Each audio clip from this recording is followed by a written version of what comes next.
sewer tank deyishadi. Sewer tank degani kanalizatsiya, masalan, общий kanalizatsiya bor, shu davlatga chiqib ketadigan. Ba'zi uylar bor, sewer tank shu yerning ichida katta bitta tank bor, o'shanda sewer menimcha tushadi, keyin traklar olib tozalaydi, ya.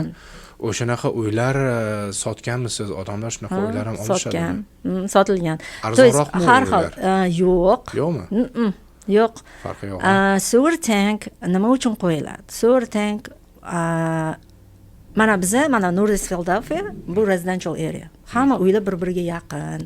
Bir-biriga qo'shilgan uylar ham ko'p, twinlar ko'p, to'g'rimi? Bizi North Philadelphia zich joylashgan joy.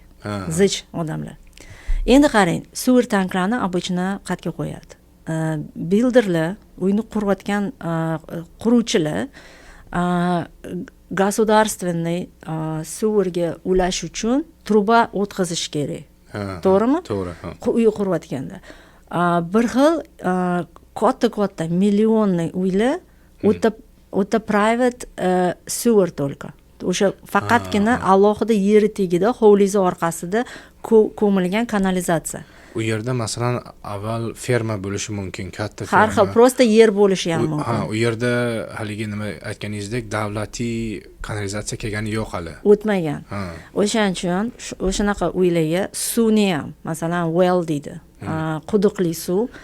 O'tga даже pompa bilan qo'yiladi. O'tga даже u trubalar o'tmagan.